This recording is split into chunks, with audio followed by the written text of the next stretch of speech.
இப்போ நம்ம fish chilli fry பண்ண போகிறோம். இது என்னென்னா, நான் டெண்டர் கட்ஸில் வஞ்சரம் மீன் வாங்கும்போது கொஞ்சம் ஸ்லைஸ் போட்டு எடுத்துக்கிட்டு கொஞ்சம் க்யூபாக வெட்டி வாங்கிக்கிட்டேன். இதை வந்து நம்ம எப்போவுமே மீன் பொரிப்போம் இல்லையா, அந்த மாதிரி மிளகாய்த்தூள், மஞ்சத்தூள், தேங்காய் எண்ணெய், கொஞ்சம் உப்பு, அதுக்கு தேவையானது போட்டு நல்லா பெசரி ஒரு 20லேருந்து 25 நிமிஷம் நான் ஊற வச்சிட்டேன். வெளியவே ஃப்ரிட்ஜில் வைக்கல. அப்போ இந்த கொஞ்சம் எண்ணெய் எடுத்துக்கிட்டு இந்த துண்டுகளை போட்டு நம்ம பொரித்து எடுத்துக்கலாம்.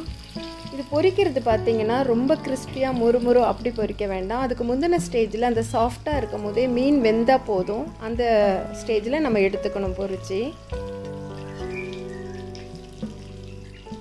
ஒரு வாட்டி மீன் வாங்கும் போது நம்ம வந்து இந்த மாதிரி 2-3 வெரைட்டி செய்கிற மாதிரி எடுத்துக்கிட்டோம்னா சாப்பிட்றதுக்கும் வித்தியாசமாக இருக்கும். இப்படி இந்த மீனை பொரித்து எடுத்துக்கிட்டு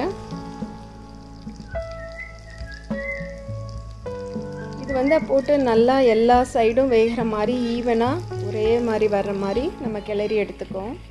பாருங்கள், சாஃப்டாக இருக்க மீன் கறி துண்டு மாதிரி இருக்குது. பொரித்து இப்படி எடுத்த உடனே அதுக்கு வந்து சில்லி ஃப்ரைக்கு ஒரு ஆனியன், கார்லிக் பொடியாக நறுக்குனது, பச்சை மிளகா, கருவேப்பிலை, கொத்தமல்லி தேவை. நான் வேறு ஒரு கடாய் எடுத்து வச்சுட்டு பொரிச்ச அந்த எண்ணெய் இருக்கு இல்லையா, அது வீணாக்க வேண்டாம். அதிலிருந்தே ஒரு கரண்டி எடுத்து இதில் ஊற்றிக்கோங்க. ஃபஸ்ட்டு வெங்காயத்தை போட்டுக்கோங்க. வெங்காயம் ஜாஸ்தி தேவைப்படுறவங்க வந்து 2 வெங்காயம் கூட போட்டுக்கலாம். அது அவங்கவுங்க விருப்பம்.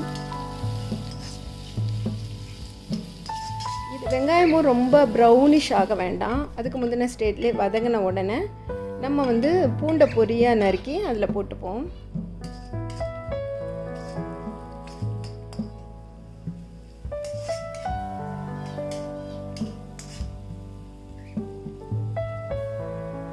அதுவும் ரொம்ப ப்ரௌனாக ஆகக்கூடாது, அந்த டேஸ்ட் மாறும். இப்போ வந்து இந்த வெங்காயத்துக்கு தேவையான ஒரு சிட்டிகை மிளகாய்த்தூள், தனியாத்தூள், மஞ்சத்தூள், உப்பு போட்டுக்கோங்க.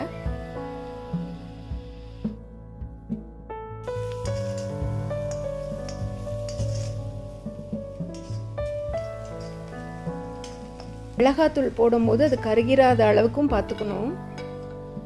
பச்சை மிளகாவை கீரி போட்டிருக்கேன். இந்த பச்சை மிளகாவில் காரம் கம்மியாக தான் இருக்கும். இதை விட கொஞ்சம் டார்க் பச்சையில் இருக்கிறது தான் காரமாக இருக்கும். அதனால் காரத்துக்கு தகுந்த மாதிரி போட்டுக்கோங்க. கருவேப்பிலை போட்டுக்கோங்க நிறையா. இப்போ நம்ம பொரித்து வச்ச அந்த மீன் துண்டுகளை இதில் போட்டு கொஞ்சம் தீயை மீடியமாக வச்சு நல்லா எல்லா மசாலாவும் இந்த மீன் துண்டுகளோடு சேர்கிற அளவுக்கு நம்ம கிளறி விட்டுக்கிட்டே இருக்கணும்.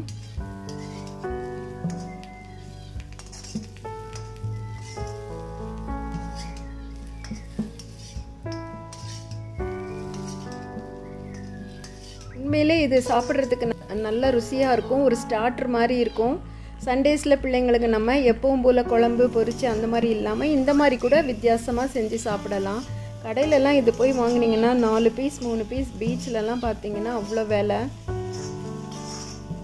நம்ம ஒரு வாட்டி வாங்கினா 4 விதத்தில் செய்கிற மாதிரி வெட்டி வாங்கிட்டு வந்து இப்படி செஞ்சு சாப்பிடலாம்.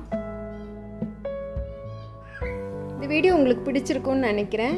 பிடிச்சிருந்தா லைக் பண்ணுங்கள், ஷேர் பண்ணுங்கள், கமெண்ட் பண்ணுங்கள். தேங்க்யூ.